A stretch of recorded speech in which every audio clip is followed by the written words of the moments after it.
2 Chroniques 15, 10 à 15. Ils assemblèrent à Jérusalem le 3e mois de la 15e année du règne d'Asa.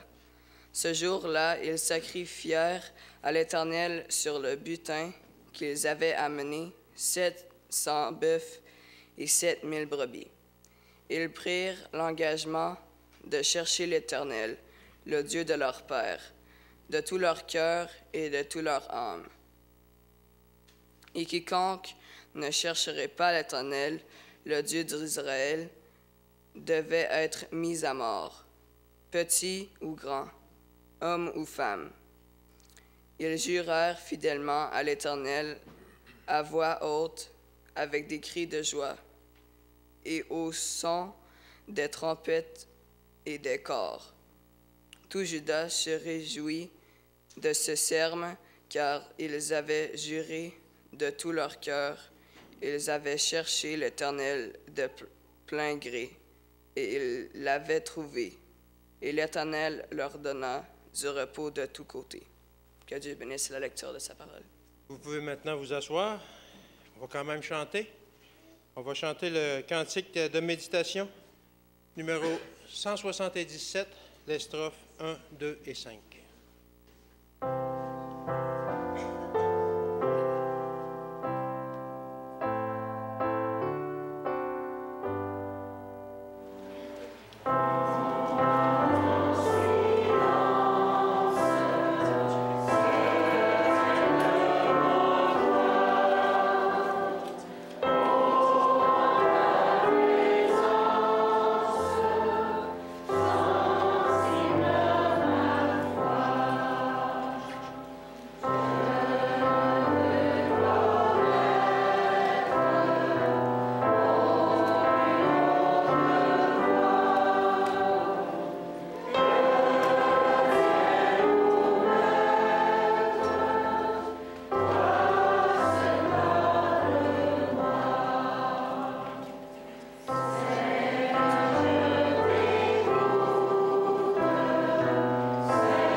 Je suis sûr que, comme moi, vous avez remarqué que dans la vie, il est souvent plus facile de se mettre dans les difficultés que d'en sortir.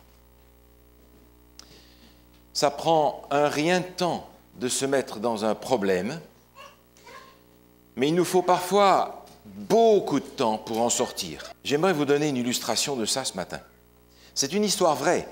Elle m'a été racontée par Kai Arasolak lorsqu'il était professeur de théologie en Angleterre. C'est l'histoire de 2 jeunes en Finlande qui ont trouvé un très bon système pour payer leurs études. Ils réparent des voitures et ils les revendent plus cher. Seulement, ils font ça de la façon suivante. Ils achètent 2 voitures identiques, une qui est abîmée à l'avant, l'autre qui est abîmée à l'arrière. Ils achètent les 2, et avec les 2, ils en font une, et ils la revendent avec bénéfice, évidemment. Donc, nos 2 jeunes sont constamment en train de chercher des voitures qu'ils peuvent retaper, reconstruire, refaire. Et un jour, en cherchant justement des vieilles voitures, ils sont tombés sur une Citroën DS. Les plus anciens parmi nous se souviennent de ce que c'est qu'une Citroën DS. Cette voiture française de luxe, c'était même la voiture des présidents de la République pendant un certain temps. Vous savez, ces voitures qui ont une suspension extraordinaire. Puis finalement, ils les avaient fait avec les phares qui tournent en même temps que les roues pour éclairer dans les virages. Quelque chose d'incroyable. Elle était déjà vieille, cette voiture. Et elle n'était pas accidentée. La mécanique était en bon état. Le problème, c'était la carrosserie.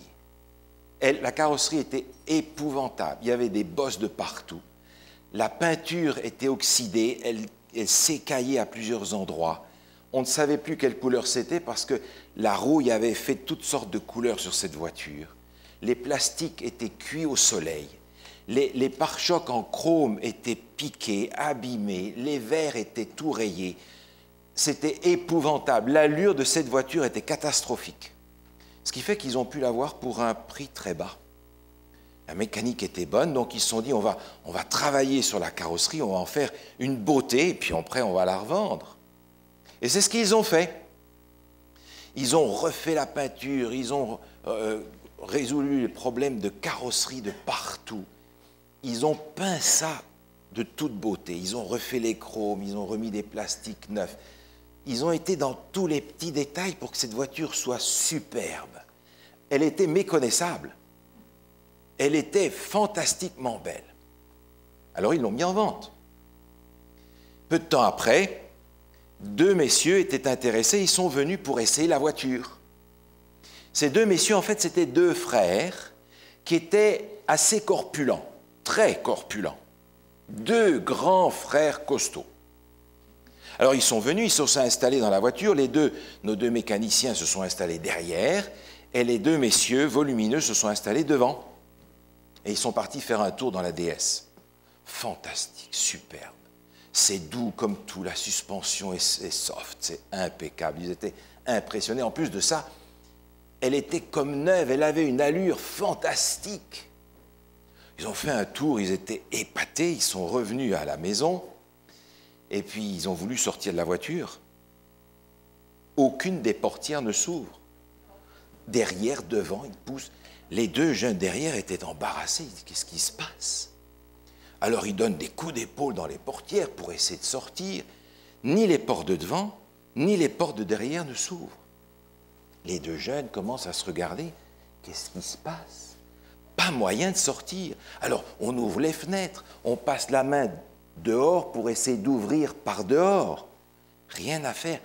Aucune des portes ne s'ouvre.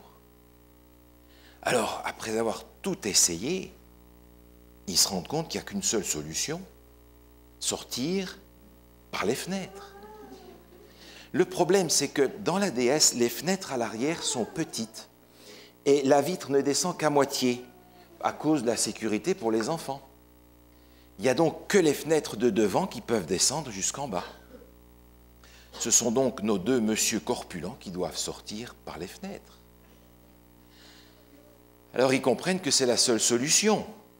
Alors ces 2 messieurs-là commencent à essayer de sortir la tête la première par la fenêtre, chacun de son côté. Alors contorsion, et je me tourne et je me plie, et en même temps je lâche tous les jurons qui me viennent à l'esprit, parce qu'ils ne trouvent pas la plaisanterie à leur goût. Et ils se tournent, et finalement ils arrivent la tête en bas, les pieds en l'air, à sortir de la voiture. Très mécontents. Les 2 jeunes là derrière retiennent leur sourire parce qu'ils sont très embarrassés, mais enfin, la situation est quand même spéciale. Une fois que ces 2 messieurs sont dehors, un des 2 jeunes derrière se demande si les portes vont s'ouvrir. Il essaye, et les 2 portes de derrière s'ouvrent tout à fait normalement et permettent à nos 2 jeunes mécaniciens de sortir élégamment de la voiture. Les 2 messieurs qui étaient venus essayer ont regardé ça d'un air très suspicieux. Ils n'ont pas aimé la plaisanterie.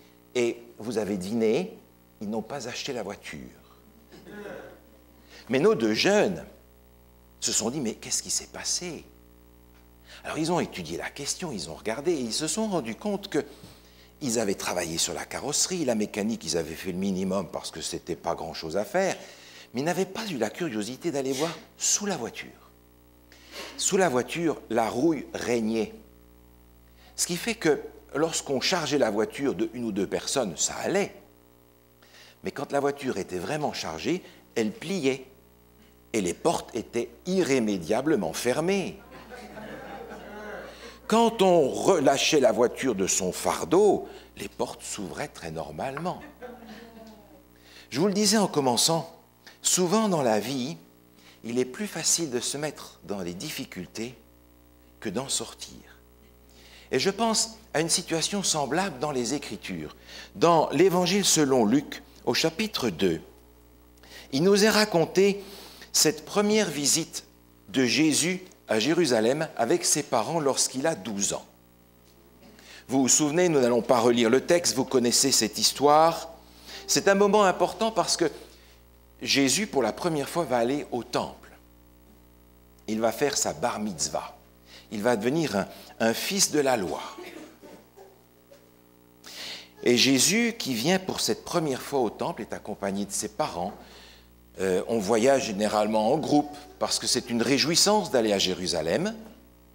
Et puis, ça nous permet aussi de se défendre si on a été attaqué en chemin. C'est une question de sécurité. Jésus est émerveillé de voir Jérusalem, de voir le temple, de voir ce qui se passe. Et ils vont participer aux fêtes qui ont lieu à ce moment-là, la fête de Pâques en particulier. Lorsque les fêtes sont terminées, il est question de rentrer à la maison. Et on va rentrer à la maison comme on est venu, en groupe avec tout le monde, les femmes, les enfants, tout le monde. Joseph et Marie vont faire la même chose, vont réorganiser le voyage pour rentrer à la maison. Et vous savez ce qui s'est passé, on a rassemblé les bagages, on est parti. Et Joseph et Marie ont supposé que Jésus était avec les autres enfants du groupe. De toute façon, Jésus ne fait jamais de bêtises, il n'y a pas besoin de s'inquiéter. Et ils vont marcher une journée entière. À la fin de la journée, on veut s'organiser pour camper pour la nuit. Et on commence à chercher Jésus. Pas de Jésus. Vous commencez à voir ce qui peut se passer dans la tête de Marie. Elle cherche son enfant partout. Elle va demander aux gens qui étaient dans le groupe, « Vous avez vu Jésus ?» « Non. Il n'était pas avec vous ?»« Non, mais je croyais qu'il était avec tes enfants. »« Mais non, on n'a pas vu de la journée. On pensait qu'il était avec toi. » Alors Marie commence à faire le tour des mamans du groupe. Joseph pose des questions. « On n'a pas vu Jésus toute la journée. Où est-il » Alors il n'y a plus qu'une chose à faire. Retourner à Jérusalem. On est à une journée de marche. Alors ils vont retourner à Jérusalem. Et vous pouvez imaginer ce qui se passe dans l'esprit de Joseph et Marie. Tout d'un coup, ils se souviennent qu'il y a 12 ans, à sa naissance, Hérode avait déjà voulu le supprimer. Mais est-ce que par hasard, il y a encore aujourd'hui des gens qui ont les mêmes plans à l'égard de Jésus? Est-ce que c'est maintenant qu'ils vont le perdre? Marie se souvient que l'ange lui avait dit « Une épée te transpercera l'âme ». Est-ce que c'est aujourd'hui? Vous qui êtes des mamans, vous pouvez imaginer facilement ce qui se passe dans l'esprit d'une mère qui a perdu son enfant et qui doit le chercher pendant 3 jours. Vous pensez que Marie a beaucoup dormi pendant ces jours-là? Où est Jésus? Où est Jésus? Joseph et Marie sont dans Jérusalem, mais trouver Jésus dans Jérusalem, c'est comme trouver une épingle dans une botte de paille. Ils vont demander dans la rue, « Est-ce que vous avez vu un jeune garçon comme ça, habillé de telle et telle manière ?» Non. Ils vont partir partout dans les rues et demander aux mamans, aux papas, « Vous avez vu un garçon comme ceci, comme cela ?» Non, personne ne l'a vu. 3 jours. Vous imaginez l'angoisse de Joseph et Marie, 3 jours, ils ne trouvent pas Jésus. Finalement, ils vont dans le temple. Et en contraste flagrant entre l'angoisse, l'inquiétude, le stress magistral de Joseph et Marie, vous avez Jésus qui est là. Un garçon de 12 ans, paisiblement assis avec les grands docteurs du temps et qui leur pose des questions et qui discute avec eux sur les Écritures. Vous imaginez à ce moment-là le soulagement énorme dans le cœur de Joseph et de Marie. Alors ils vont vers lui et ils n'arrivent pas à ne pas lui faire de reproches. C'est dans l'évangile de Luc au chapitre 2, au verset 48, il est dit « Quand ses parents le virent, ils furent saisis d'étonnement et sa mère lui dit « Mon enfant, pourquoi as-tu agi de la sorte envers nous? Voici, ton père et moi te cherchions avec angoisse. Et je comprends, ils l'ont perdu en un jour. Il a fallu 3 jours pour le retrouver. 3 jours d'angoisse que seuls des parents peuvent comprendre. Et Jésus va leur répondre et dire, mais pourquoi me cherchiez-vous? Sous-entendu, ailleurs. Ne savez-vous pas qu'il faut que je m'occupe des affaires de mon Père? C'est un peu comme si Jésus leur disait, mais c'est vous qui avez un problème, c'est vous qui m'avez perdu, c'est pas moi qui suis perdu. Je m'occupe des affaires de mon père. Vous n'auriez pas besoin de me chercher partout. Où pensiez-vous que je puisse être? Ailleurs que dans la maison de mon père. Perdu en une journée, 3 jours d'épreuves, d'angoisse, de peur, de crainte, de stress pour retrouver Jésus. Et j'ai l'impression que dans notre vie chrétienne, nous nous retrouvons souvent dans une situation semblable, où nous avons perdu Jésus. Nous avons perdu Jésus et il nous faut longtemps pour le retrouver. Combien de temps s'est-il passé d'ailleurs depuis que nous l'avons perdu en chemin? Est-ce que nous savons depuis combien de temps il n'est plus aussi avec nous? C'est une situation dramatique quand on y pense, pour des chrétiens, d'avoir perdu Jésus. Et je pense à ce texte de l'évangile de Matthieu, au chapitre 7, où Jésus dit, il y a des gens qui disent « Seigneur, Seigneur », mais qui n'entreront pas dans mon royaume, parce que seuls y rentreront ceux qui font la volonté de mon Père. Et ces gens disent « Mais Seigneur, nous avons fait toutes sortes de choses en ton nom, des miracles, chassé des démons, etc. » Et Jésus leur dit « Mais quand vous faisiez tout ça, je n'étais toujours pas avec vous, je ne vous ai jamais connu. » Ou bien alors à cette situation qui est rapportée par Marc l'évangéliste au chapitre 9 de son évangile, où il raconte que Jésus et les disciples retournent à Capernaum. Et les disciples ont une petite discussion à avoir que Jésus ne doit pas entendre, selon eux. Alors ils vont laisser Jésus avancer tout seul en chemin, et eux, ils vont s'occuper de leurs affaires, et ils vont discuter ensemble. Ils ont des choses à débattre, mais on n'a pas besoin que Jésus soit là. Alors on va le laisser poursuivre son chemin tout seul. Arrivé à Capernaum, Jésus leur dit, « Au fait, de quoi vous avez parlé en chemin ?» Le texte nous dit qu'ils gardèrent le silence, parce qu'ils avaient discuté pour savoir qui était le plus grand, le meilleur des disciples. Il peut nous arriver aussi de vouloir ne pas avoir Jésus avec nous en chemin. Est-ce que c'est encore un peu plus dramatique, ça? Dans le livre Jésus-Christ, à la page 66, je lis cette phrase. « Si Joseph et Marie étaient restés en étroite communion avec Dieu par la méditation et la prière, ils auraient reconnu le caractère sacré du dépôt qui leur était confié et n'auraient pas perdu de vue Jésus. Un jour pour le perdre, 3 jours pour le retrouver. Comment pouvons-nous perdre Jésus dans notre vie chrétienne? Si nous perdons Jésus et que tout d'un coup nous réalisons qu'il n'est plus avec nous, je crois qu'il y a 2 réactions possibles. Soit c'est la panique de réaliser qu'il n'est plus là alors qu'on pensait qu'il y était, ou bien alors c'est la différence, parce que qu'il soit avec nous ou qu'il n'y soit pas, on va de toute façon faire ce qu'on a envie de faire. Mais comment peut-on perdre Jésus? Le texte qu'on a lu il y a un instant nous dit « en négligeant la prière et la méditation ». Le texte continue en disant ceci. « Un seul jour de négligence leur ravit le Sauveur. Pour le retrouver, il leur fallut 3 jours de recherche anxieuse. Nous-mêmes faisons semblable expérience par nos conversations oiseuses, des médisances. Par la négligence de la prière, nous pouvons perdre en un jour la présence du Sauveur. Et bien des jours de recherche douloureuse peuvent s'écouler avant que nous l'ayons retrouvé et que nous soyons rentrés dans la possession de la paix momentanément perdue. Dans nos rapports les uns avec les autres, nous devons veiller à ne pas oublier Jésus, à ne pas poursuivre notre route sans nous rendre compte qu'il n'est pas avec nous. Quand nous nous laissons absorber par les intérêts mondains au point de ne plus penser à celui en qui se concentrent nos espoirs concernant la vie éternelle, nous nous séparons de Jésus et de ses anges.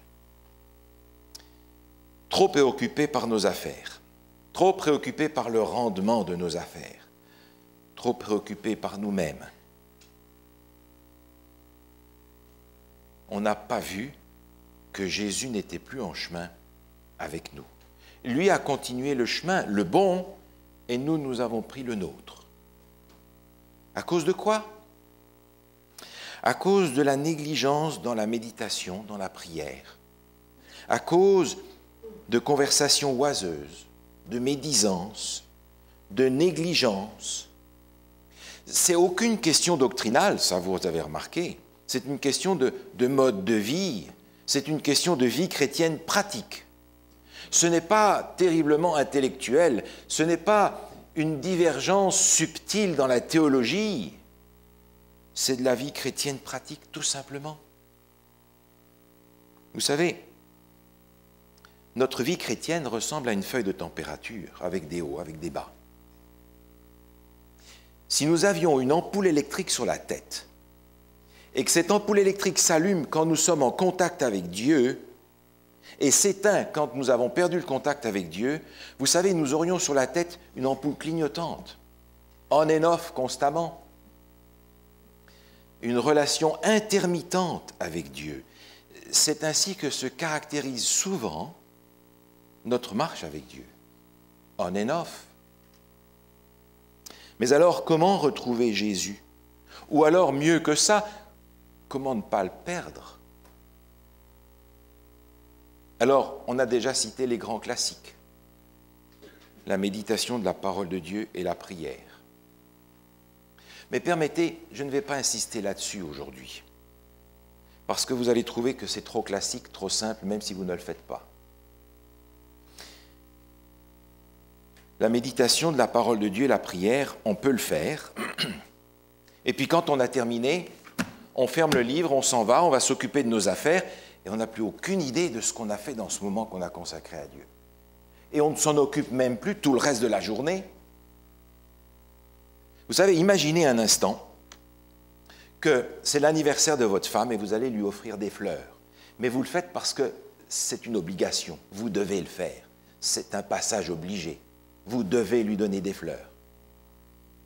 Alors elle sera sûrement contente d'avoir des fleurs, mais ça ne va pas parfumer votre relation avec elle. Ainsi dans notre méditation et notre prière avec Dieu. Mais j'aimerais aller un peu plus loin avec vous aujourd'hui. J'aimerais vous proposer 4 stratégies pour retrouver Jésus si vous l'avez perdu et pour ne pas le perdre si vous savez qu'il est encore avec vous. Le premier point, c'est faire ce que Joseph et Marie ont fait. Retourner à Jérusalem. Retourner à Jérusalem. C'est une manière de dire, retournez là où vous savez qu'il était avec vous la dernière fois. Relisez ce livre que vous avez lu et dans lequel le Seigneur vous a parlé. Réécoutez cette prédication pendant laquelle le Seigneur vous a appelé. Retournez à l'église que vous avez peut-être laissée parce qu'il y avait 1000 raisons dans votre esprit de le faire. Mais c'est cependant là que vous avez rencontré le Seigneur. Laissez de côté cette compagnie bruyante, agitée, de gens qui de toute façon ne s'intéressent pas à Jésus. Retournez à Jérusalem. Revenez en arrière, faites demi-tour. Retournez là où vous savez que Jésus était avec vous la dernière fois que vous l'avez rencontré. C'est une autre manière de parler de quelque chose que nous connaissons et qui s'appelle la repentance. Retournez à Jérusalem. Retournez là où vous savez que Jésus est. Et puis, le point numéro 2 dans cette stratégie pour retrouver Jésus, c'est prendre conscience de notre besoin de la grâce constante de Dieu. Vous savez, nous avons développé avec le temps cette idée que nous avons besoin de la grâce de Dieu quand nous avons besoin de son pardon. Et nous reconnaissons que pour être pardonnés, nous avons besoin de la grâce de Dieu. Mais cela nous amène finalement à vivre la grâce de Dieu d'une façon intermittente. Nous allons la chercher quand nous en avons besoin, pour le pardon principalement. Vous vous souvenez, l'apôtre Paul disait dans l'Épître aux Romains au chapitre 5, « Là où le péché a abondé, la grâce a surabondé. » Vous n'avez pas l'impression que le péché abonde en vous et vous n'avez pas l'impression que vous avez besoin de cette grâce surabondante de sa part? Le problème essentiel que nous avons n'est pas que nous commettons des péchés. Le problème essentiel, c'est que nous sommes des pécheurs. Mais nous sommes des pécheurs tout le temps. Donc nous avons besoin de la grâce de Dieu, non seulement pour résoudre le problème des péchés, mais parce que nous sommes des pécheurs et nous en avons besoin chaque jour, à chaque heure.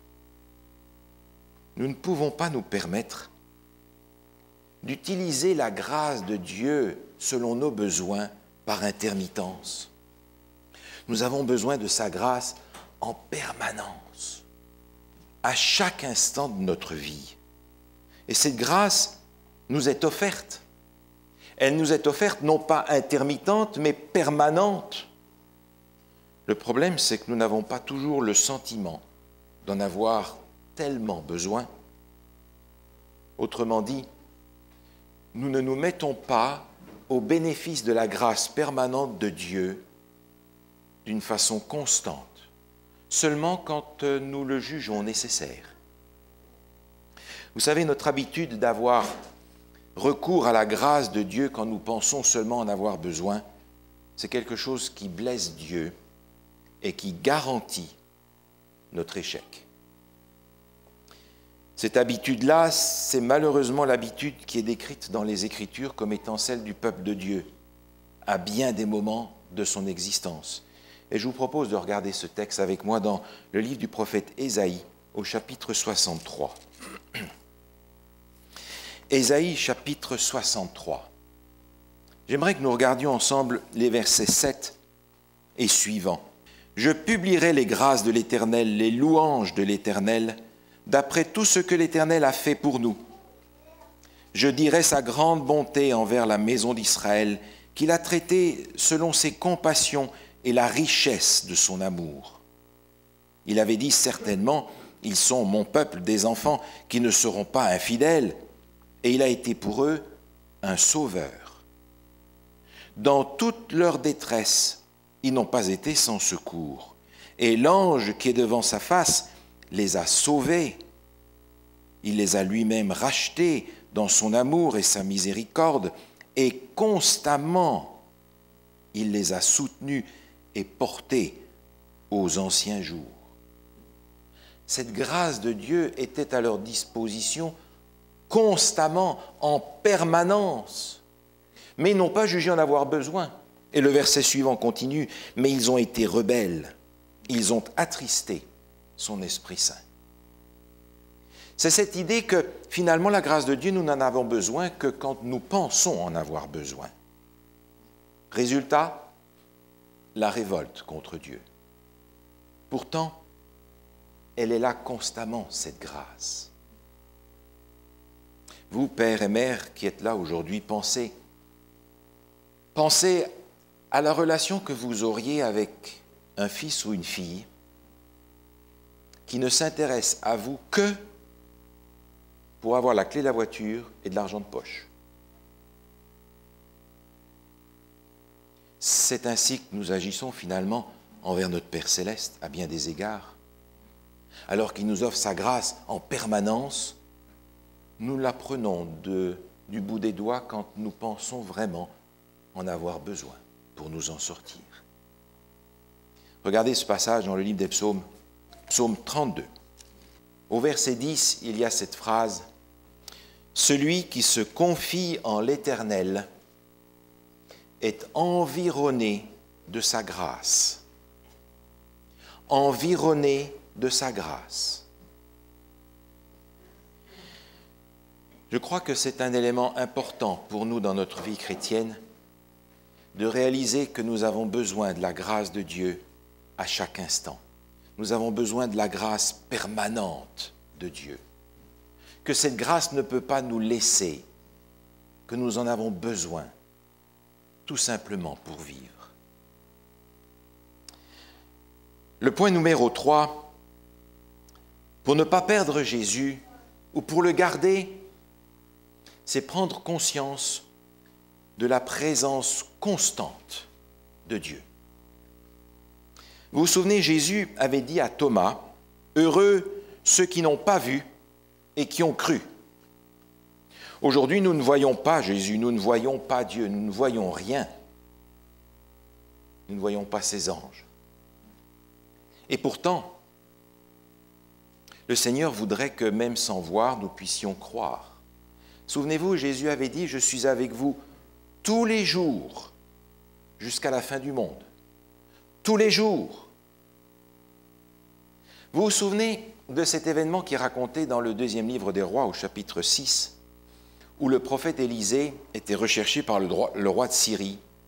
Et le roi de Syrie est venu entourer la ville de Dothan, où était le prophète. Le matin, en se levant, le prophète et son serviteur voient la ville assiégée. Et le serviteur panique. Qu'est-ce qu'on va faire? Et Élisée demande à Dieu d'ouvrir les yeux de son serviteur. Et tout d'un coup, il voit sur les collines alentours les milliers d'anges qui sont venus du ciel pour les garder. Alors j'aimerais que parfois le Seigneur nous donne la grâce qu'il a donnée aux serviteurs d'Élisée et que nos yeux s'ouvrent. Ce matin, si le Seigneur ouvrait nos yeux comme il a ouvert les yeux du serviteur d'Élisée, qu'est-ce que nous verrions dans cette salle? Vous avez une idée? Sûrement quelque chose qui nous donnerait le sentiment de la présence permanente de Dieu. Dans ce sens-là, nous avons besoin de cultiver ce sentiment de la présence permanente de Dieu parce que si nous ne le faisons pas, nous perdons Jésus en même temps. Regardez dans le psaume 32 encore où nous étions il y a un instant, quelques versets plus tôt. Au verset 8, il est dit ceci. « Je t'instruirai et je te montrerai la voie que tu dois suivre. Je te conseillerai, j'aurai le regard sur toi. » Avez-vous le sentiment d'être sur le regard constant de Dieu?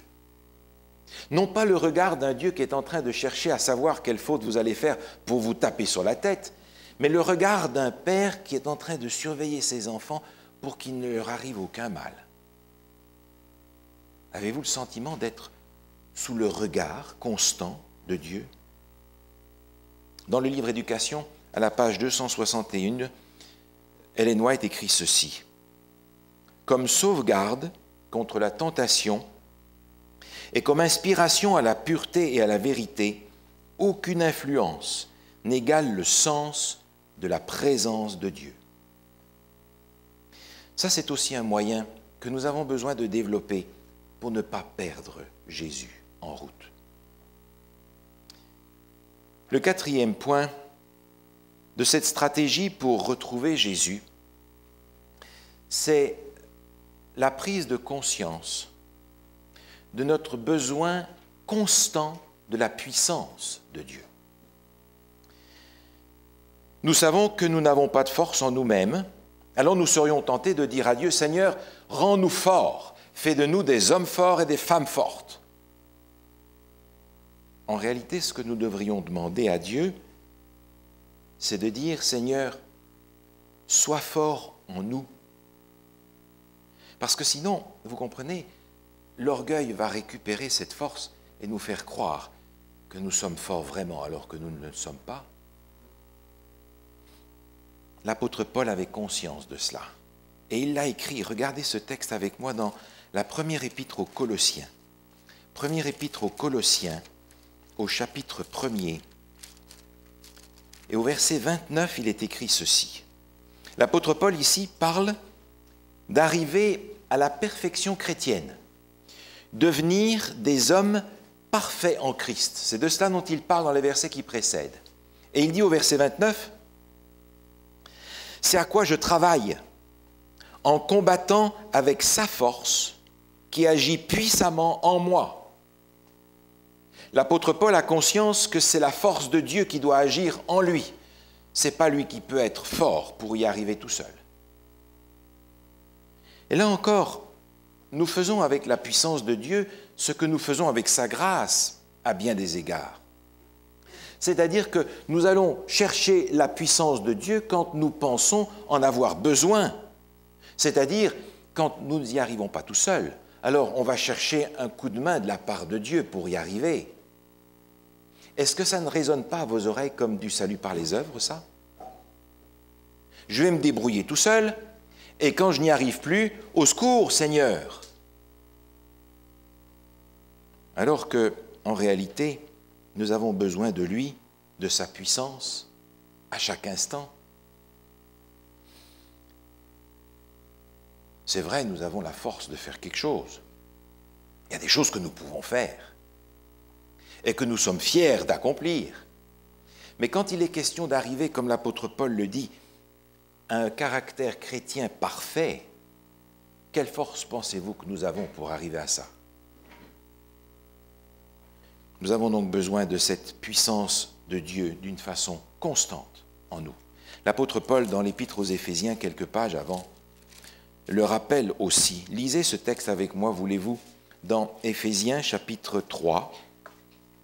Au verset 14, il est écrit ceci. « À cause de cela, je fléchis les genoux devant le Père, de qui toute famille dans les cieux et sur la terre tire son nom, afin qu'il vous donne, selon la richesse de sa gloire, d'être puissamment fortifié par son esprit dans l'homme intérieur, en sorte que Christ habite dans vos cœurs par la foi. » Être puissamment fortifié par son esprit, de sorte que notre être intérieur puisse grandir. C'est là le secret de cette vie chrétienne qui ne perd jamais Jésus. Savoir que nous avons besoin de sa puissance, non pas quand nous n'y arrivons plus, mais en permanence. Et cette puissance nous a été promise, c'est l'action du Saint-Esprit. Elle nous a été promise par Jésus, et Jésus n'a pas voulu que ses disciples restent seuls sans cette présence et cette puissance de Dieu en eux, pour eux, avec eux.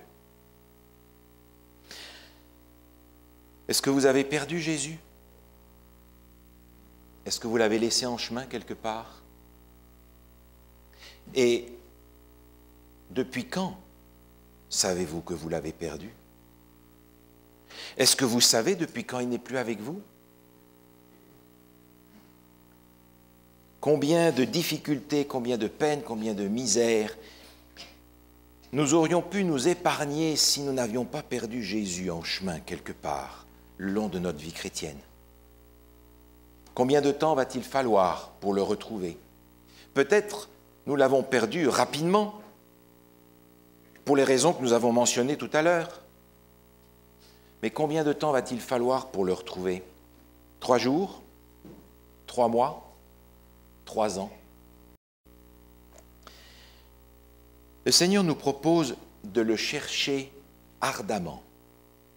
Dans le texte que nous avons lu tout à l'heure en introduction, dans le 2e livre des Chroniques, au chapitre 15, au verset 12, il est question de cette réforme qui s'est déployée dans le peuple d'Israël au temps du roi Asa.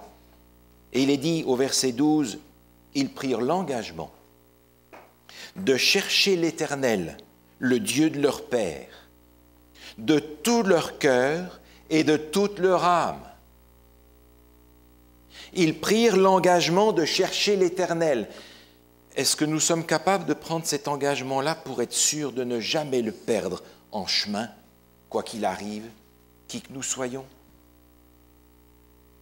Si vous avez perdu Jésus, retournez à Jérusalem, retournez là où vous savez qu'il était avec vous la dernière fois que vous étiez avec lui. Et puis, ressentez ce besoin de sa grâce permanente, de sa présence constante, de sa puissance à chaque instant. David, dans le livre des psaumes, dans le psaume 16, exprime « Quel est mon désir pour moi aujourd'hui et le vôtre aussi ?» Il dit dans le psaume 16 au verset 8 « J'ai constamment l'Éternel sous mes yeux.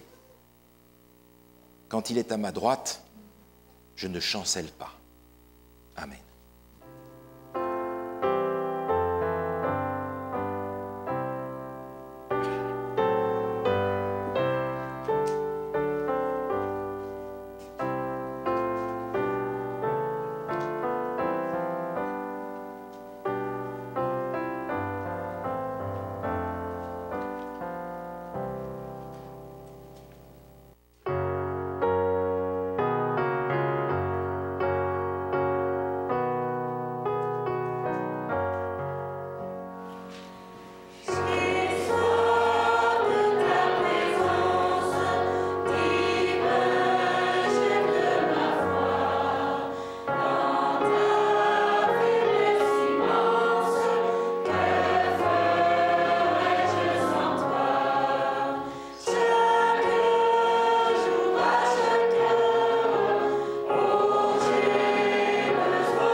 Notre Dieu, notre Père, aujourd'hui nous voulons à nouveau te demander pardon si nous avons continué le chemin tout seuls, comme des grands, sans avoir besoin de ta présence et de ta grâce.